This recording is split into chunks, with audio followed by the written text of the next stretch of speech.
Gordon, it's great to be with you. I gotta tell you guys, I traveled almost an hour. It sounds like it's a lot, but it's really not. Um, and we got to meet up. So I've been training with Gordon for 6 months now, and I decided to do this back in January because I wanted to change my fitness goals, and it's been a pleasure working with him. Mostly it's been virtually. This is the second time we were able to get together in person. But I wanted to make sure that he came on for the podcast and share his journey, his life, and how he got to be where he is today at his fitness level and helping others. So I'm just going to throw it out there to you, Gordon. Just start sharing your story. You can start where you are today and, where you came from. Well, it's a long story. I don't want to go Sure. down the rabbit hole too much. So I want to be able to, have a little bit of a dialogue with it. So let me just give you a little bit of background. I grew up in Croydon, Pennsylvania, and I grew up on a boat yard. Mhm. And my dad we owned a bait and tackle shop. He also repaired lower outboard engines for Chrysler, and he also used to work for a construction company called Norwood. And along the years, like even before I was born, my dad was always the breadwinner. He was the person. He was the man who went out and worked and put all the effort into it for the family. Right. I was one of six, by the way. And my mom was the stay-at-home mom. The nuclear family would have stay at home, cleaned the house, took care of the kids, raised the kids, fed us, always made sure the food was on the table. She was the empathetic one. Mhm. She was the one who was she was the one who actually took me to my baseball practices, practiced with me.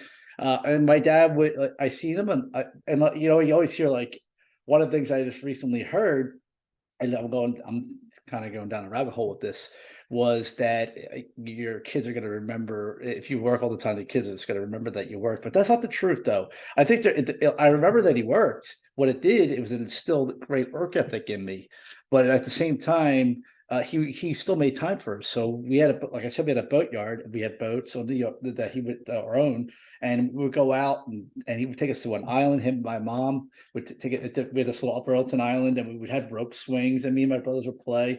And we did so much. We had a diving board out back where we lived into the Shamby Creek. We had docks. We had a great life when we were younger. So my dad worked hard, but he gave us a lot too at the same time, and he was there with us a lot. And he gave the time that he could when he wasn't working. And then my mom, like I said, was the one who took care of us all, and she was the one who did the laundry at the time and things like that. As the years went on, I we used to watch Incredible Hulk, and this is the story that I tell a lot. That I told a lot. Me and my mom would watch it together, and Lou Ferrigno, you know who Lou Ferrigno is?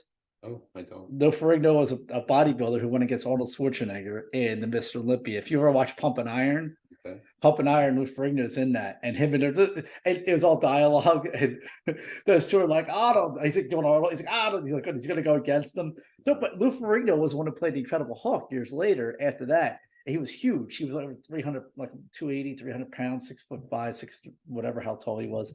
And they painted him green, so he looked like a monster. And I remember watching that with my mom and thinking, I just loved that character so much because he went from this mild, meek little man, and then when somebody hurt him or usually hurt him physically, or he turned to the Incredible Hulk. And I think as a young man that we had that switch in us, because I remember having that anger in me in a way where the Hulk he becomes angry, where somebody be picking on you or whatever it is, and then it was just that rage inside you. So I related with that, right? I think a lot of young boys do, and that's what a lot of young men gravitate towards superheroes. So superheroes are very cool to me. So I had the Incredible Hulk doll and all this stuff, and when I say doll, it was like it had a cage and you blast it apart, and so it was really cool. And I watched the cartoons, and as years went on, like I said, I'd be watching and I'd be in the back in the house and I'd be throwing things down. My mom would be like, "Oh, don't break anything," but you're a kid, so I wanted to be built like that. And one day, I saw brother had weights at home. I was like 13 years old. Brought the weights at home, and he was working out. And as time went on, it was before I was 13. He was working out. As time went on, I saw him getting built. And I was like, okay, I start tying those together. You start tying things together. And that's when I started getting involved in the weight train. And I would just go there on his bench press and I would fool around with his weight set when he wasn't around, of course. And I'd be on there trying to bench, max bench, every that was a big thing back then, max benching, right? You had to do, oh, how much you bench? You always hear that. So I'm just trying. I would, in fact, I went to 7-Eleven, thought I got this milk drink. Me and my cousin, my brother, we all went to get the strength. It was milk. It was some kind of energy. It wasn't even energy. It was just. I'm gonna do this. And I'm gonna come back and lift it again. And finally, I get the weight, and I'm like, oh yeah. You think the drink did it, and really, it's because it took about an hour later to do. Right.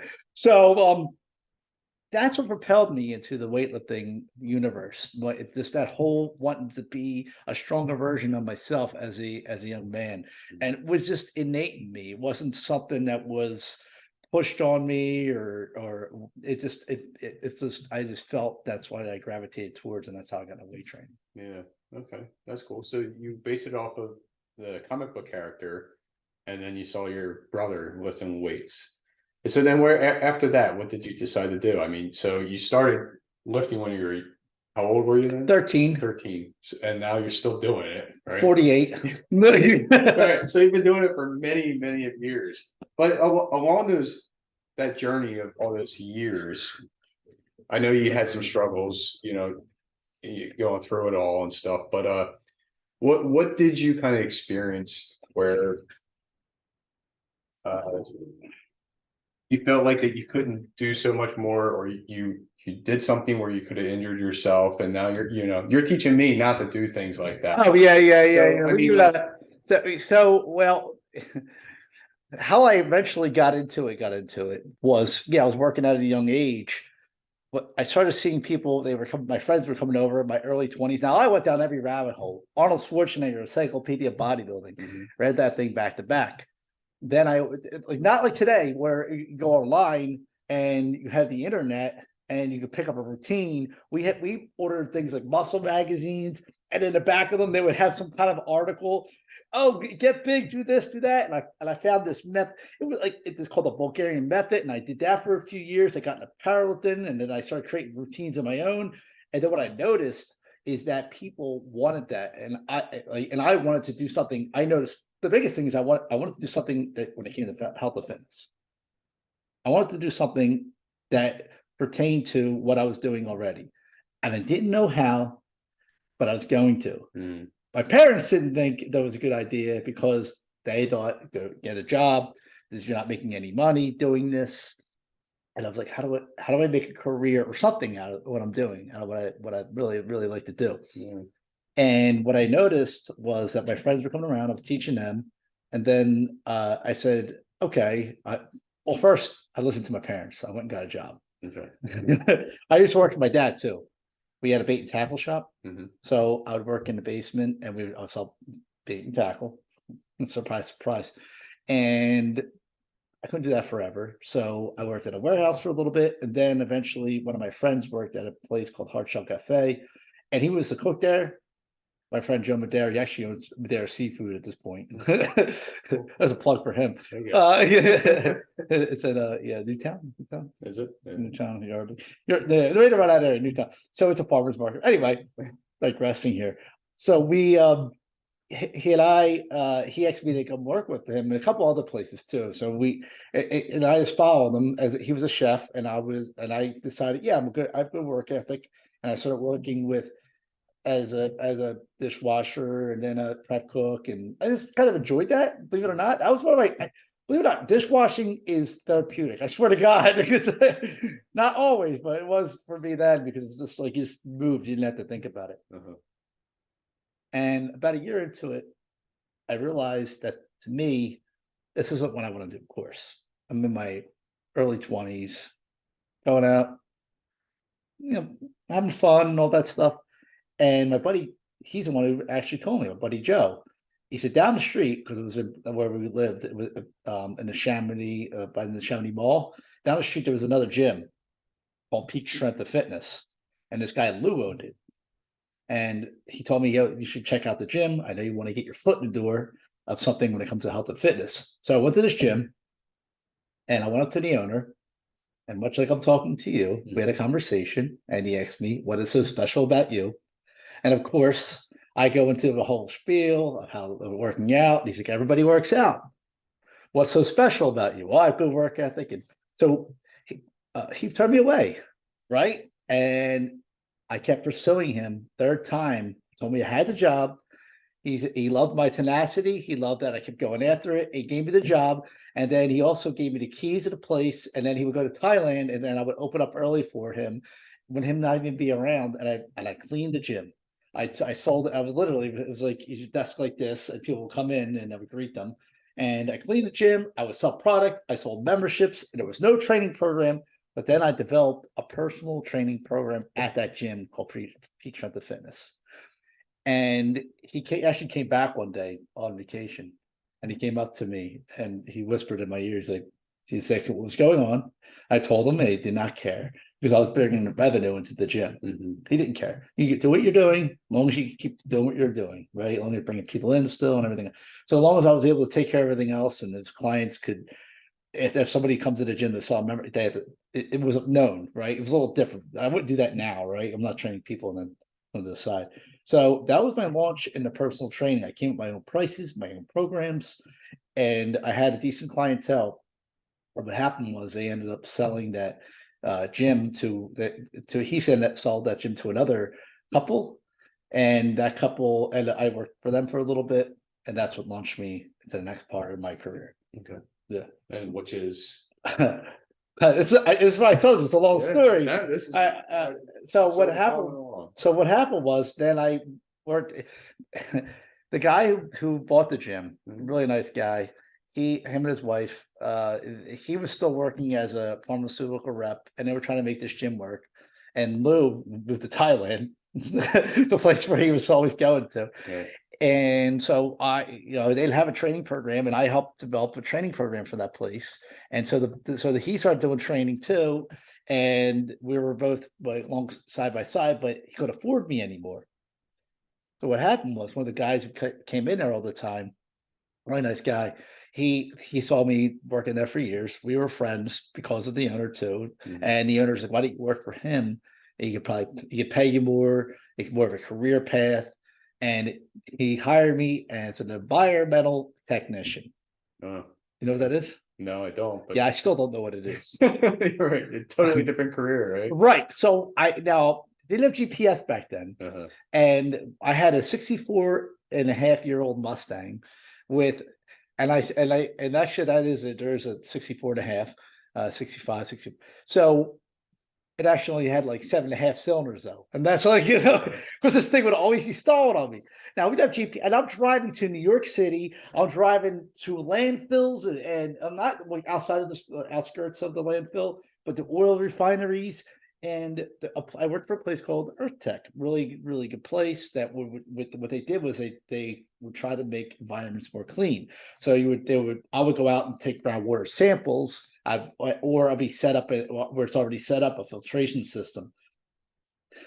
So I don't think they're honestly as good as Earth Tech was.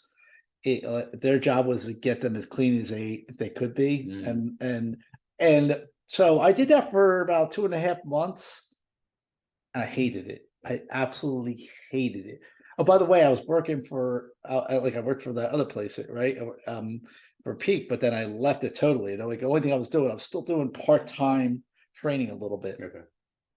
But I wasn't working for the gym anymore. So I wasn't getting paid hourly anymore. I was only getting paid for the clients I had, be about $7,000 a year, I think, or something like that off of training. So it wasn't a lot. It wasn't me. I wasn't I wasn't keeping me afloat.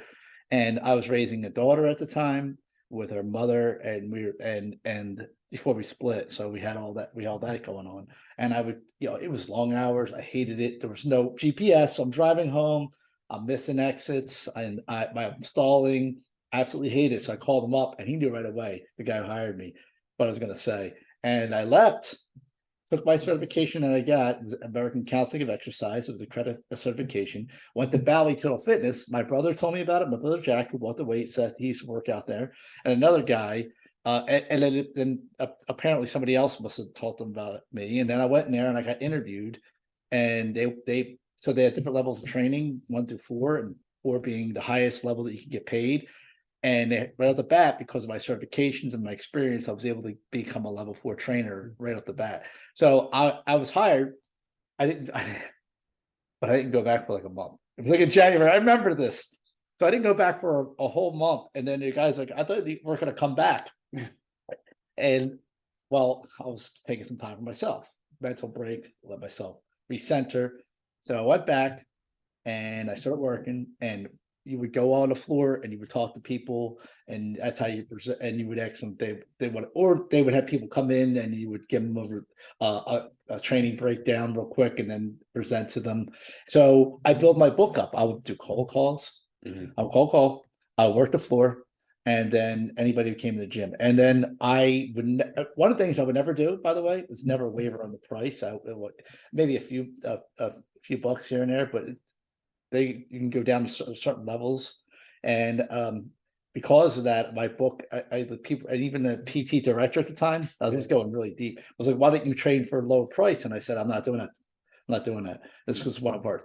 So, and what happened was I was actually the busiest trainer, and I made and I'm not bragging. I'm just saying people can use this for themselves too. Sure. Even is people pay the most attention, and as long as you're providing a good service too. So from me working at my mom and dad's house, from the mom and pop shop, and from years of having people come in customer service, taught me that. So I took that same type of mentality and I use it in business. So everything I brought was, so even for you, like I try to create, like I want a relationship, because once you build a relationship, then everything else comes easy. And then what happened was I built my book up to where it was like I was booked, and then you know, It's a good problem to have. it was a good problem to have. But then 2008 crash happened, and everybody from, I swear to God, the gym looked like it was a ghost town.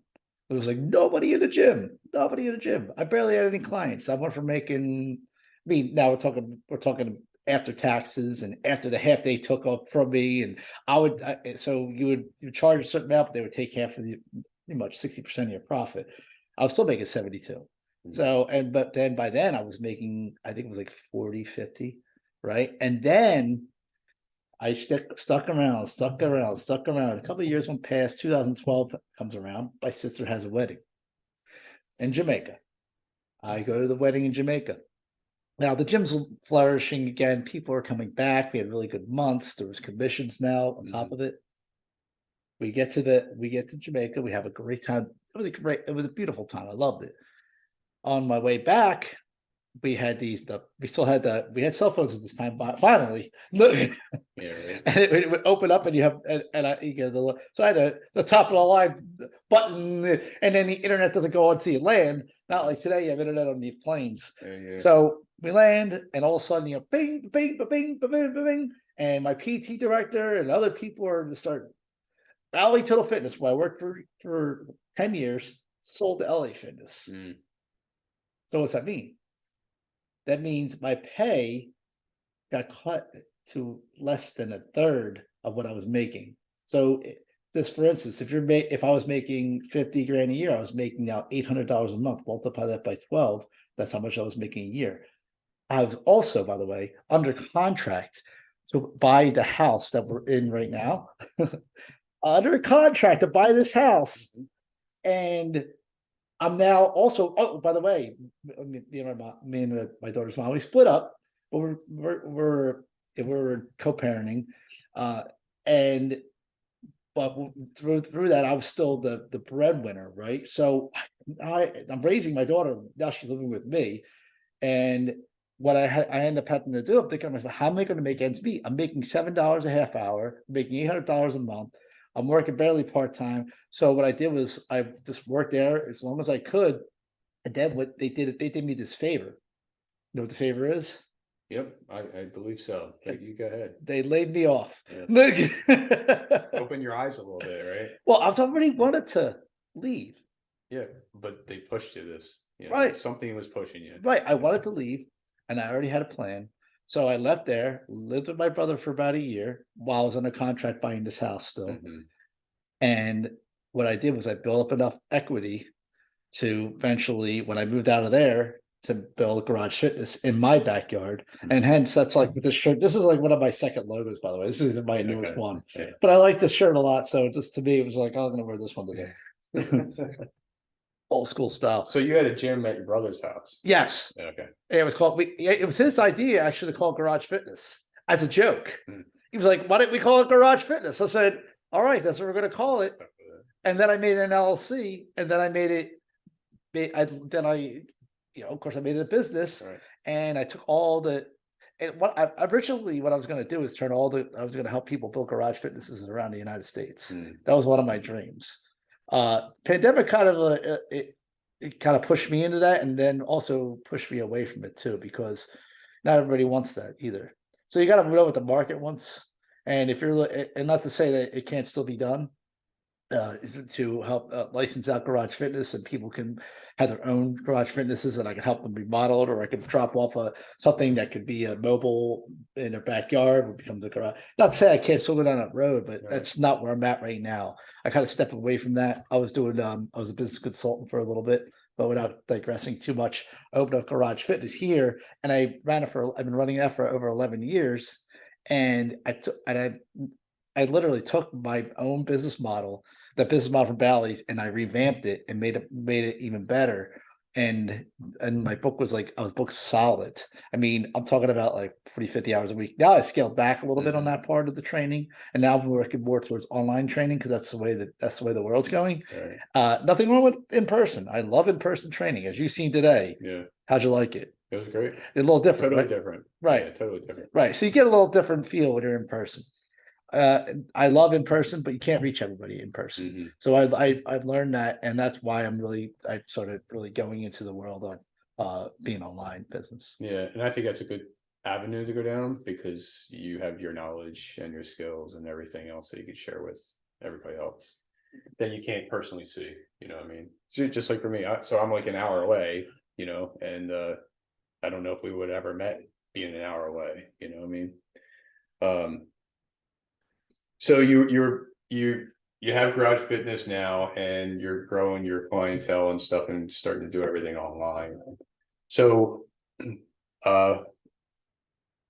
what I mean, so throughout you learning all the fitness background and everything, I mean, what did you let's go into the fitness area, right? So what things did you find where you struggled? Like, you said you had some injuries and stuff. To me personally, now, is that something that and obviously you learned the hard way, right? And you're passing it along to your clients, like, do this. Why are you doing it like this? You know what I mean? So like, do you have some kind of examples and stuff? I have tons of examples. Yeah, well, it's just a few. Yeah. Right. Don't go crazy. So I did eventually get into competing bodybuilding. Okay. I won some bodybuilding competitions. I've trained other people to train for bodybuilding competitions. And prior to that, even my first competition, I had injured myself multiple times, because I had that David Goggins type of mentality. Like, literally, like, so I will not stop. Hard, right? No matter what. I was like, well, stay hard, So I stayed hard, but it stayed hard. I herniated disc. I had plus I played sports too. Okay. So, but the weightlifting were the catalyst for the sport, for the injuries the most, because I wouldn't stop even when I was injured. It's like one thing I could teach a lot of young men is you gotta have a good coach, or you really, really have to dial it in, do your research and understand what you're doing. There's so much misinformation out there, and even with the internet out there, I see tons of people when I go to a gym doing things wrong. I watch them doing squats wrong. I watch them doing bent over rows wrong. Then watch them doing deadlifts wrong. And then I speak on all these things. My injuries were so bad that I couldn't even play with my daughter right. Even when I worked at Bally's, it was bad. It was bad. And it took years of learning what not to do again, and then revamp my routines and rehab myself. Then all the things I taught myself is what I teach other people now. Okay. Rotator cuff injuries, knee injuries, ankle, plantar fasciitis, you name it, herniated disc, L5, S1, neck herniations, you name it, elbow, I blew up my elbow. I had probably pretty much every tendon type of injury probably could have immediate epidural injuries. That's not to get too technical, but things that like in here where you get bursitis and all. And now what I do is when I train people, it's very methodical, and not that I'm sitting there studying all the science myself, but there's a lot of people that I follow who have the science, and then I research the science that the ones that because if you're in any type of business long enough, you can start reading between lines, and some people don't. And I look at things from a non-biased way as much as I can when it comes to especially fitness. You can't. People can say certain things until you do the research on it when it comes to the body, when it comes to nutrition, and like I was on your show the other night or the master class, and you've seen it even in that. Like everybody has their own ideology. People have their own belief systems, Right. what they hold on to, which sometimes can hold them back. And my belief system, go back to being injured, was if I stop, I'm going to lose my muscle. If I stop, I'm going to be less than. So there's self-confidence that I was building up with that. And now I'm losing that self-confidence because I'm trying to live it through an identity that I was holding on to. And that's how the injuries kept happening. Right. Because I wouldn't step back and allow myself to recover the way I should have. So mentally, I was still a child here. Right. I was strong as an ox. Could bench. I was very methodical, written everything down. My programs were on point. But if I couldn't take time off, and if you did take time off, it was only because you're injured. And even if you're sick, you're working out, right? Like it was insane. I got to like, and it always challenged myself. So that's the rabbit hole. I want people to be careful to go down of going down, because what will happen is like you get obsessed with it, but not in a good way. But I think the most successful people in the world are obsessed. Yeah, I think so too. Do you come across a lot of people that have these injuries and they think they can't work out? Older people, yes, definitely. That's a great question, because there's a lot of people. I remember being when we had fairs and things like that. I used to jump into the fairs and the Bensound fair or whatever it is, and I would have a table set up. And I remember people coming around like, I can't do that.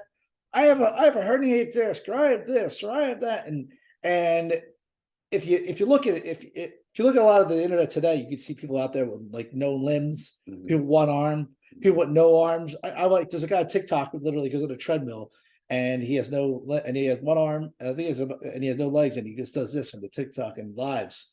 And so there's no reason you can't work out, right? But if you do have an injury, there's things you could do to help out. Like I'm working with somebody right now who been to the doctors, did all the rehab type of work that she was told to do, and still hasn't any relief.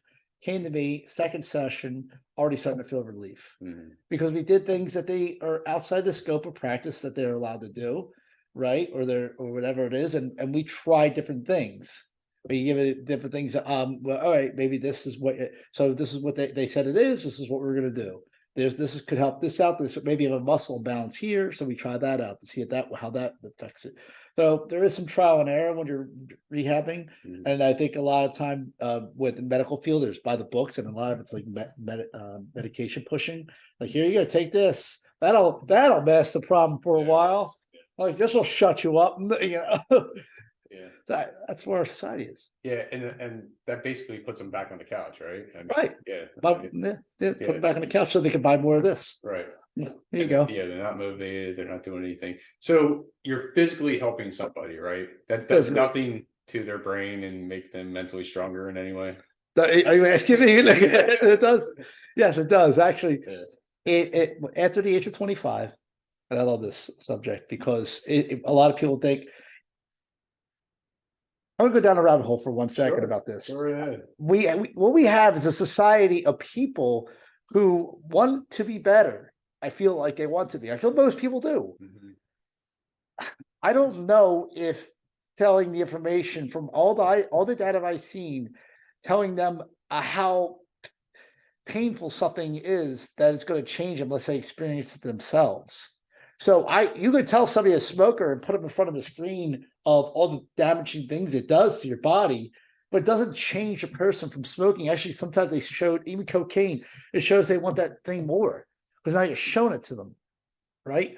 I don't know showing all the data of like how it improves your cognitive ability. It's the only thing working out, by the way, is the only thing that stops you from declining your cognitive ability from retaining information and be able to your long-term retention, memory retention, and also have a conversation and be able to like transfer information from my brain to you. It's a lot more clear than if I wasn't working out. At the age of 25, it's declining. It's actually there are actually studies now that it helps with dementia. It either slows it down or stops it altogether and prevents it from happening. Now, I just told you that. Does that make people work out? Do people still want to work out? That's not that doesn't do it. And then I pull out more stats. And then I found out recently if you and I were the same age, we're around the same age, and you work out, if let's use for example, you had somebody your age standing right next to you and didn't work out, but you work out. And now it's got to be 3 hours a week. This is what the study says. It's got to be zone 2 cardio mixed with resistance training. 3 hours total a week. Will increase and lower your lower your all cause mortality by 50%, meaning all ways to die. You standing next to you have a less chance, 50% less chance of dying. They have a 50% more chance. Either whatever way you want to look at it. Right? So you're looking at it that way. If you look at it that way, then that's another one. But still, that doesn't, people still don't want to work out. Right? People, and working out is actually the most important, even if you touch your diet, working out's more important than the diet, even. Working out, they're showing now, increasing muscle mass is the most important thing that you can do for your body. And of course, other things you can dive into. Yeah. So what do you think would motivate these people to start to do? This might be up a little bit. I can't even see it. Yeah. So what do you think would motivate these people to start exercising, even if it was just like a walk or something, right? I think the biggest thing when it comes to motivating people is what I've noticed is they got to experience some type of pain themselves first. It's hard to motivate people who don't see the value in it. So when somebody sees a value in something, that's why people pay for things, because it shows you the value in it. And especially service industries. When I charge what I charge that for a reason, because the people that aren't willing to pay that aren't going to be put the work in anyway. The people that are willing to pay are the ones that are going to pay attention. You always hear that. Yeah, well, maybe not always, but you're going to hear it from me. People who pay attention, right? It's more likely. So if they're seeing value in it now, it's like a kid. If you take a kid and their whole life they've been given things, right? You use your kids for example, and you just give they don't know the value of money. Right. They have no idea until they go out in the workforce themselves. My daughter's 21 now, right? She's working for herself now. She's starting to understand the value of what that dollar does, the time and effort that they put in. So they're not going to see the time. They're not going to do the work if you just give them something. And they're also, and we'll go back to what you were saying, is something's got to move the needle. And usually it's pain. Pain usually moves the needle. Can we talk about you for a second? Is that okay? Yeah. All right. So you've been through what? A divorce. Sure. Right? Yeah. Do you think that helped you, motivated you to want to do better for yourself? Oh, absolutely. Right. So there's pain. Pain is one of the biggest movers and motivators in the world. And it's when you're uncomfortable. The difference is though, when people are uncomfortable in today's society, and actually it's not like any more than the thing is we just have more vices now. It was always the same. We always had the same brain. We're always looking for comfort. Right. But now we have more vices. So because of that, we look for comfort. We seek comfort before we seek growth. Yeah. And so I wanted to go down another avenue a little bit here. So back in the day, like caveman days or whatever, right? We would always have to fight for food and do stuff like that. So I think we were physically fit, because we don't know where our next meal's coming from, so we had to go chase it or whatever it was. How many years is back in the day? This is a long time ago. But now all these food's available to you, so you're constantly you're just eating, because your body just wants to keep on eating, right? Like that's what you're, but now we know where all the food's coming from, so we're just eating like we were back then. Right. Does that make sense? No, it totally makes sense. That's something I dive into all the time. I talk about. Now, there's two things I'm going to talk about here. Yeah. One, I agree. You see it this way, probably a better way of eating. But here's number two caveat to that is thing called evolution. We evolved, and now we got to adapt to our society. So we're not the same as we were back then. We were dying at a much younger age. Sure. Where we have modern medicine now, we have with food, what happened? Our brains increase in size, and because we start cooking our food, that's how it happened. Because of cooking the food, we actually get more calories, and then our brain. This is what studies have shown. Now, people might argue that. I'm not here to argue. I'm here to just talk about what I've learned. And our brains increase in size, which we became smarter, and that's how we evolved, right? Because of cooking food. So there's nothing wrong with saying, okay, that's how we used to do things. Now we're just where we're at. We're not going to go back. Like a lot of people talk about doing doing a one meal, and they start talking about how our cells regenerate because of that, and intermittent fasting, and like going down that rabbit hole and not taking care of what the real problem is in your fitness.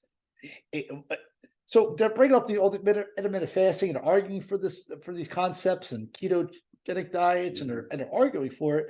But in reality, they're still doing a lot of other things wrong that are the worst things they could possibly be doing, which if they took that away, wouldn't even matter. That's the last thing you should be worried about. Yeah. No, you're right. There's so much things that you could change. You got me there. You know what I mean? Let's see, what else can I ask you, Gordon? Oh yeah, I was going to ask you, if somebody was to start out, what would you suggest just starting out, right? And just like a basic person, right? Somebody that just says. Well, you gotta give me an example. I would give you an example. What's that? I will give you an example. Okay. Somebody that's just been sitting on the couch and says, I got to do something, but I don't have the money to go ahead and start, training with somebody, even though I think that's the best route to go. And I'll go down a little rabbit hole if you would like. Yeah. So today, before I came, I shared this a little bit with you, this story. I stopped at Chick-fil-A. I needed something to eat. I didn't eat nothing for breakfast. So I watched my calories, don't worry. But the young lady, I was waiting for my food, and she was asking me, she's like, yeah, how's your day going or whatever? And I said, well, and I asked her back, and she said good or whatever. I can't remember for sure, but something good. And so I just like, oh yeah, I'm driving an hour to go see my personal trainer. She's like, oh, do you go an hour every time? I'm like, no, I do it virtually, but I'm meeting up with them.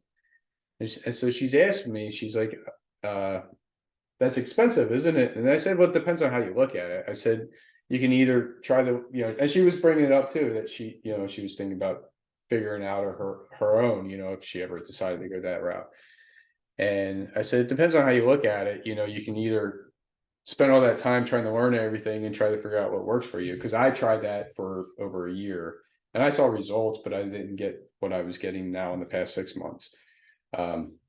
So she continues that she could go that route. And then I said, or you could pay somebody else that knows all that experience already and share that with you, and you can get the results in a short amount of time. And then our conversation kind of ended there. But I bring that up because I was trying to share with everybody that, you don't have to.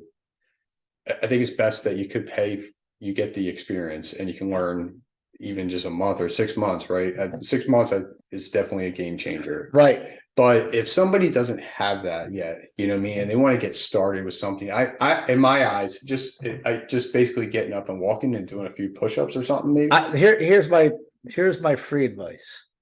And it's actually worth it's something I teach that even people pay for, right? Mhm. Pay and I said it in my book, and I say it to everybody is like start small. Is start small. Right. And what do I mean by that? That means you get yourself to the gym and you just get there. I don't care if it's for 5 minutes or it's an hour. I don't care if you mess around the machine. Don't hurt yourself. Uh, get somebody to help you walk you around or whatever it is, or maybe have a free personal training session or whatever it is. Doesn't matter. Mhm. Get yourself to the gym and just get there. Start making small little changes. So you're going to look at one of the things I would do is look at your lowest hanging fruit. Now, Jordan Peterson talks about this. I've always loved this. You find out what the worst thing that you do. And I'll use an example of myself. All right. So where there was a point where I was drinking a little bit every night, 1, 2, 3 drinks a night. And then I was getting up and I felt a little more exhausted the next day. And then I would drink more heavily on the weekends. And I'm already working out. I'm already pretty fit, but I was burning the candle at both ends. And then mentally, I wouldn't say other people saw it so much as myself saw it, because nobody's going to notice that, right? Because most of America, 80% are doing that. Of Americans are doing that. If they're going out in the week, they're drinking at night, they're drinking on the weekends. So that was the worst thing I did. When I got rid of the lowest hanging fruit and I eradicated, and I'm not saying I don't ever want to have another drink again or might never drink it. I always have it open, right? But day by day, I say I don't want to do that anymore to myself. I did a lot of research on it and then I understood that was the worst thing I possibly do. So that was my lowest hanging fruit. Nothing else was going to get better until I took care of that first. Yeah. Right? If you're staying up late, if you're snacking, if you're all these things, that's the worst thing you do. You gotta get rid of it. But the thing is, if you just get rid of it and don't replace it with something else, it's good. All you're doing is having a void there. And when you have a void, that was where the problem happens of bouncing back into the old bad habits. Not only are they familiar to you and they're comfortable to you, but they're also you're not feeling that void of anything. So another thing I stole from Jordan Peterson's book is to have an adventure. So do something that's going to replace it. And activity is one of the best things you can do. If you're a person who I know this might go a little against the grain because you don't really want to work out at night sometimes because it wakes your body up. But if you feel like you're about to take a snack, instead of snacking, get up and do 15, 20 jumping jacks. If you can't do jumping jacks, jog in place. Yeah. If you can't do that, do a plank. Like there's so many, if every excuse that you give me, I have an answer. Yeah. Right? And it might sound arrogant, but I got an answer for you. The thing is, are you going to take action on that answer? Or are you going to make another excuse for yourself? And so the other question I have then is, would you consider somebody looking at their weight as far as like losing weight, or let me look at it this way: exercising, the nutrition, or if there's something else I'm not thinking of, would you tell them to look at one thing versus the other first? Well, first of all, let's take a step back. Look at it from a bird's eye view. Look at yourself. Observe yourself from an unbiased place, because you're going to want to look at it you're going to look at all your excuses up front, up close, and then when you step back, you can look at it from somebody else's point. Like pretend like you're not you for a second, and just observe yourself. What am I doing wrong? What if I were to? All right, here's a good way to look at it. If that was my dog, or if that was my kid, how would I take care of him? Yeah. How would you show up for them? Right. Why aren't you showing up the same way yourself? Why aren't you loving yourself like you're loving their dog, your animal, your kid, your spouse, or whoever it is? Why are you showing up differently for yourself? And other people can see what you're doing too. So, of course, good or bad.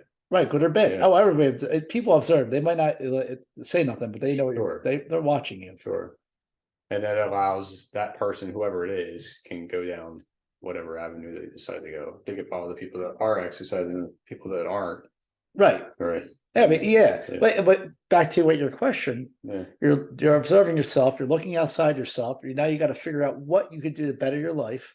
There's some things you might not want to get rid of, and that's totally fine too. There's some vices that people say, I'll never get rid of that. And that's fine. As long as it's not harmful to you or people around you. Now, if you're like, I'm never going to stop like drinking, or I'm never going to like, oh, I know, if it's making you depressed and it's giving you anxiety, then that's when you should be looking at it. So it's different. If food's giving you anxiety because you're gaining weight, you're not able to. I just had a call from somebody, and they had to, like, every time they get up, they have to hold on to something, and or like get up. Their mobility. So as we get older, our mobility goes down, or we start getting heavier, and we make excuses for ourselves. Until you stop making excuses for yourself, then you're not going to see any results. Until you start looking at it from a different point of view and loving yourself. That's why I say love yourself where you're at, and realize you have room for growth. Right. Too many people in our society want to say right now the narrative is love yourself for who you are. That like F that fat shaming shit, F that all that stuff, right? And I'm saying no, like, it's like, look at yourself, observe yourself. Are you really truly happy with yourself? Or are you pretending to be happy with yourself because society now is letting you be comfortable with that, with what you don't really want to be anyway? Like, and don't step out of that comfort zone and become uncomfortable a little bit. I heard who was talking about a lobster. Lobsters, they shed their shells, they go off because they get rid of the hard shell, and because it's uncomfortable to them, and then they put it in it. They, of course, the soft shell, and then it becomes hard again. It gets big, and whatever size, that's how they grow. Right. Well, we mask it with TV, we mask it with social media, we mask it with video games, drugs, alcohol, and anything we do to escape. Anything we get to do to escape, that's what we're looking for. And listen, I'm no different than anybody else. I love doing things that are like my guilty pleasures, right? Don't get me wrong, but you have to really understand that those guilty pleasures are going to be the things that be your biggest downfalls too. Gotcha. Just go back on that. I look at it a little bit differently than how you're looking at it. I am grateful for where I am, because I could be in a worse position, although I still look at myself growing. That's how I'm looking at it. Right. So, well, yes, exactly. That's exactly what I'm saying. Maybe you misunderstood me. So I think you got to love yourself where you're at, and then want to grow. The thing is, people will say, "I love myself where I'm at," and I don't need to grow. You should accept me for who I am. Yeah. You should accept me for who I am. Yeah, I look at it as it could be worse, right? So I'm good here, but I can go so much further. Right. Yeah. No, I agree. So I know how to contact you, but others probably don't. So could you just share how other people can reach out to you and either talk to you one-on-one about health and fitness, and maybe become a client if it's possible?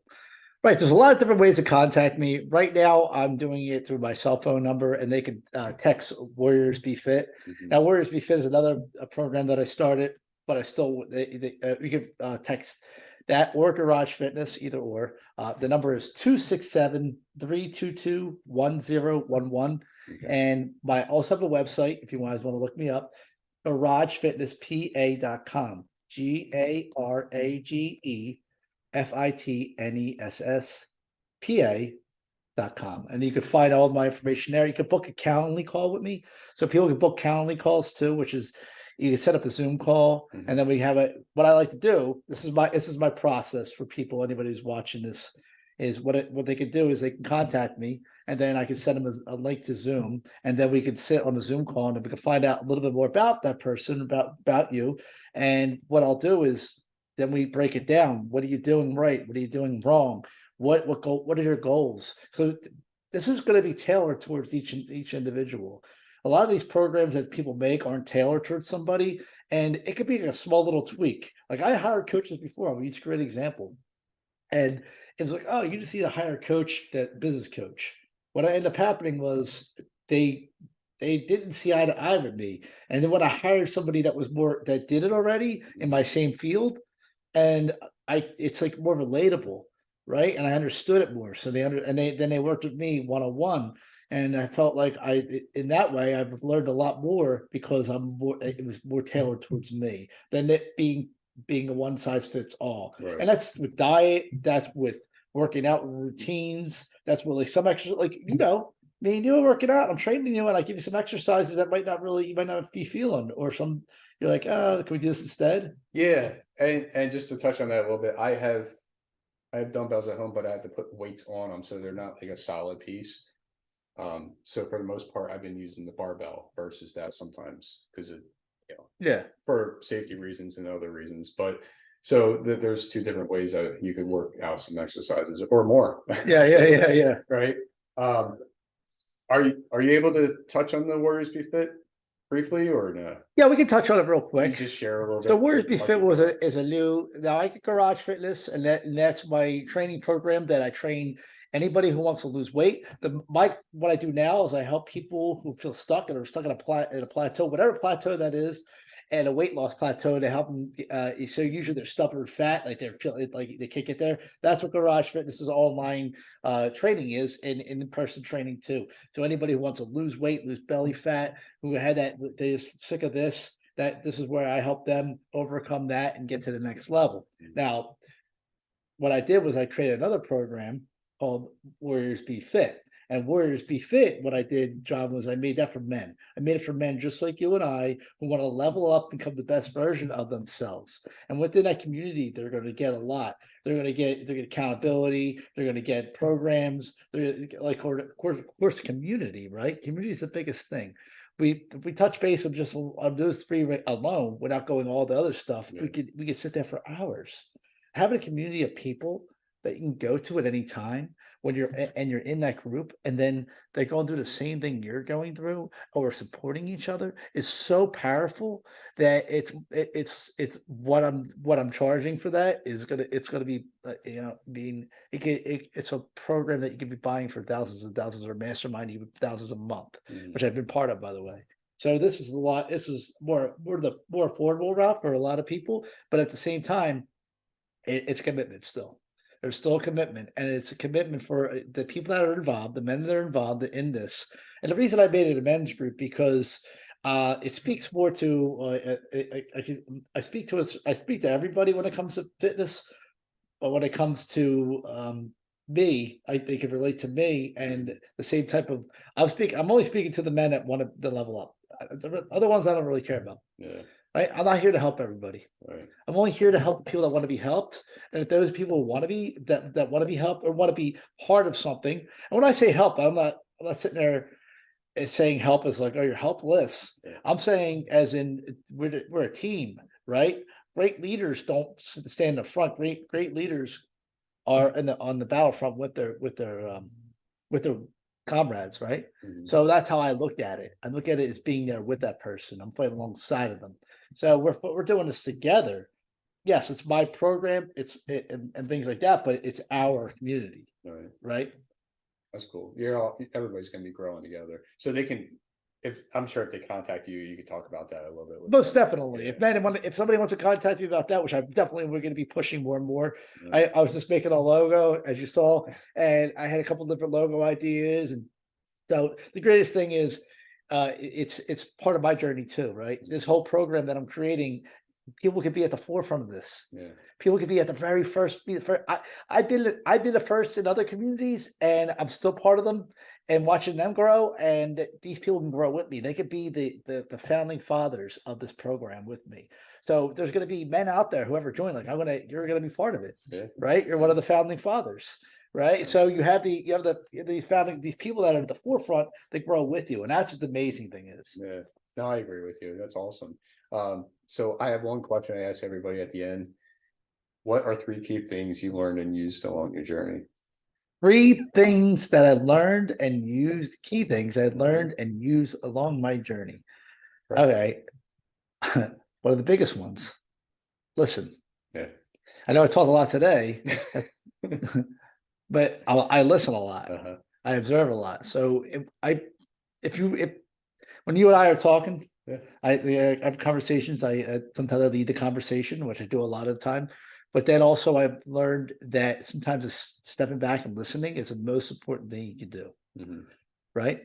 So number 2 was not looking at things from an unbiased, as much as biased as we are biased, and strip it away as much as you can, and allowing yourself to look at the data, the reality of things, instead of your feelings, was one of the biggest things I use. And it's hard because, especially when you're in an emotional state and you're having any type of, and even if it's a debate with somebody, I don't even want to debate with you anymore. Really, I don't want to. I don't sit there trying to prove myself right. I'm not on the internet to try.